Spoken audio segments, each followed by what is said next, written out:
James and Doug talk in front of their apartment building. Hey, Doug! What are you up to? The same as usual. I will move my stuff into my apartment later. How about you? Nothing much. My new roommate will arrive tomorrow. I'm kind of anxious. What's wrong? I'm worried that we won't get along. Well, what kind of roommate do you want? I get along well with responsible people. It's important to have trust. Yeah, you want to live with people you can count on. Exactly. So, what do you look for in a roommate? I just want a pleasant one.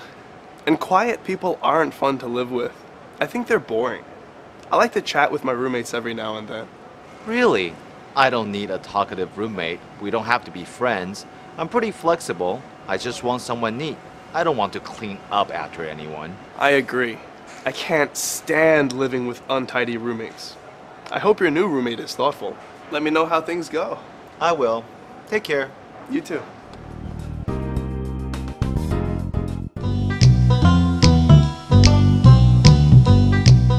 All right, everyone. Now it's time to discuss this unit's dialogue. The title of the dialogue is The Perfect Person. In this dialogue, James and Doug are talking in front of their apartment building. They talk about roommates and what makes for a good roommate. Correct. James and Doug share their ideas on what makes for a good roommate before parting or before leaving one another's company. They don't necessarily agree on what makes a roommate perfect, but they don't argue with one another either. James began the dialogue by saying, "Hey Doug, what are you up to?" This is a very common question among friends.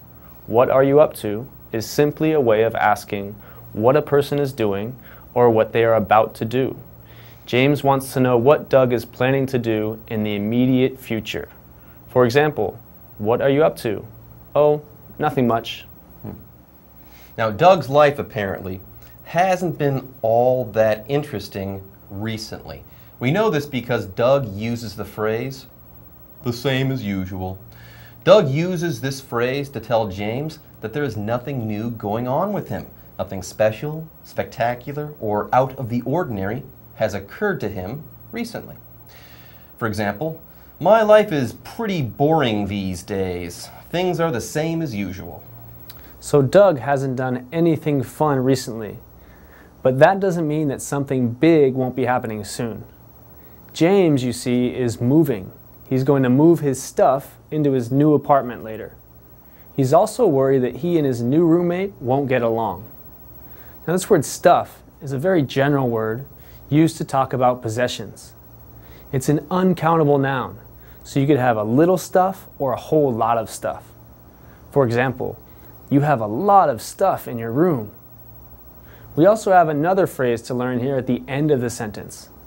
To get along with someone means to have a good relationship with them. It doesn't have to mean that you're best friends with that person or even friends at all. But at the minimum, you can interact with that person without any problems. For example, Percy gets along with everyone on his sales team. Like we said before, James is worried that he and his new roommate won't get along. He's kind of anxious about that.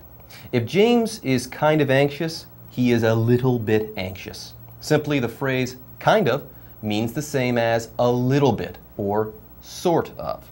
For example, "It's not that cold outside. It's only kind of cold." James here is not beside himself with anxiety. He's just a little worried.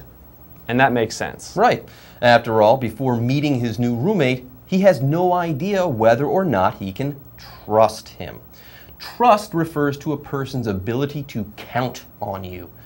If people trust one another, for instance, they believe in one another or have faith in one another. For example, "It's hard to have trust in him.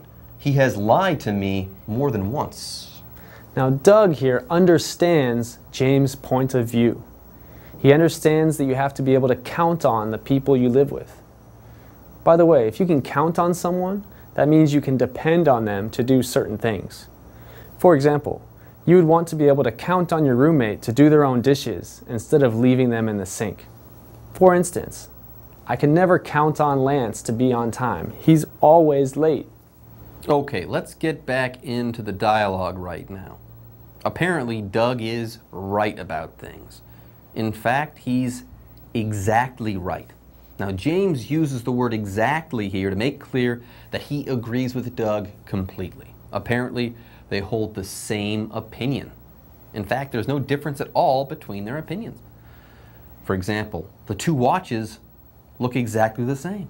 I can't tell the difference. One's a Rolex and one is fake, but I can't tell the difference. They look exactly the same. No difference at all. Amazing. James and Doug agree that trust is important. Then, Doug says that he wants a pleasant roommate and that he finds quiet people boring. That's because he likes to chat with his roommates every now and then. Doug says here that he thinks quiet people are boring. If something or someone is boring, it or they makes others bored. If it's a person, they don't bring any energy into your life and they're not exciting to be around. For example, this movie is really boring. Let's watch TV instead. We also see this phrase every now and then. If something is done every now and then, it's done sometimes, from time to time, or once in a while. It's definitely not done every day. For example, I like to eat ice cream every now and then. Doug also mentioned that he likes to chat. If you chat with someone, you make small talk with them. You have a simple conversation with them that is neither serious nor deep. For example, Susie and her mother chat on the phone every night. Continuing on, we have James, who cannot believe that Doug needs a conversational roommate. James, you see, just wants to make sure that he doesn't have to clean up after anyone. Doug agrees with him on this point. He can't stand living with untidy roommates. Now, the word anyone here is another way of saying any person. Here we're not talking about a specific person. Instead, we're talking in more general terms about any person. For example, I can't find anyone to go shopping with me. Okay, let's talk about what it means to clean up after someone. To clean up after someone is to tidy up after them, or to organize the messes that they've left behind. For example, his mom cleans up after him when he makes a mess. Further, if you can't stand something or somebody you do not like, or you hate it or them. If you can't stand somebody, you dislike them because they annoy you, irritate you, or disgust you somehow. For example, he is afraid of water and can't stand the ocean. At the end of the dialogue, Doug says, I hope your new roommate is thoughtful. A thoughtful person is one who puts a lot of thought into something.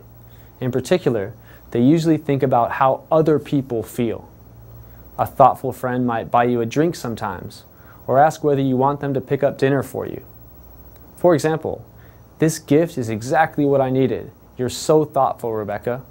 Okay, near our dialogue's close, James tells Doug to take care because he's a nice guy who says goodbye in a very polite way. Now, this phrase, take care, is short for take care of yourself. By saying this, you are wishing someone well, or you are wishing them good health. For example, take care. Don't do anything that might be unhealthy. Okay, with that, our dialogue is now complete, but don't go away. We'll begin our discussion of this unit's reading passage right after this.